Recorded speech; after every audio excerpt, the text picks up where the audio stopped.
সুলতানার রান্নাঘরে সবাইকে জানাচ্ছি আমার সালাম। আজকে আমি দেখাবো খুবই কম সময়ে চিংড়ি শুটকি দিয়ে ঝিঙ্গা রান্না। প্রথমে চুলায় একটি ফ্রাই প্যান বসিয়ে দিব, পরিমাণ মতো তেল দিয়ে দিব।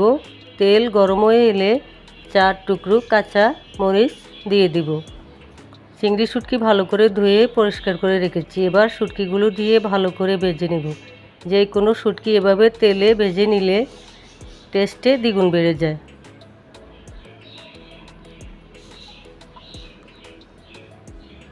এবার কিছু পেঁয়াজ কুচি দিয়ে দিব।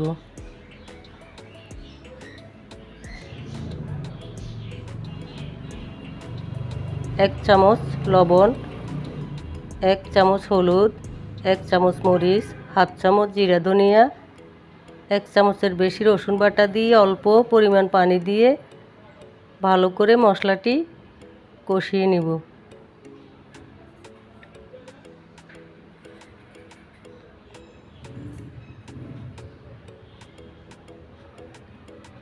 কষানো প্রায় শেষ হয়ে এসেছে। এবার ঝিঙ্গাগুলি কেটে ধুয়ে রেখেছি, ঝিঙ্গাগুলি দিয়ে দিব।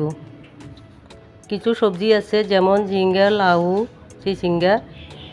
এই সবজিগুলি থেকে কিছু পানি বের হয়ে আসে, তাই পানির পরিমাণ খুবই কম দিতে হয়।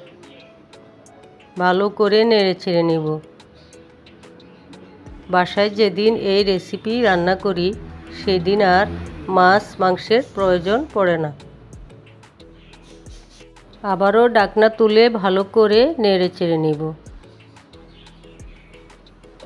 দেখতে পাচ্ছেন পানি বের হয়ে আসতেছে।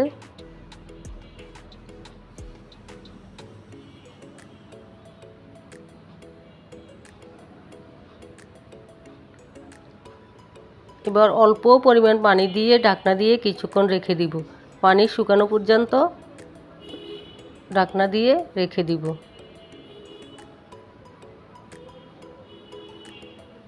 তৈরি আমাদের খুবই কম সময়ে চিংড়ি শুটকি দিয়ে ঝিঙ্গা রান্না। যদি রেসিপিগুলি ভালো লাগে আশা করি পাশে থাকবেন। সবাইকে জানাচ্ছি আন্তরিক শুভেচ্ছা এবং আমার সালাম।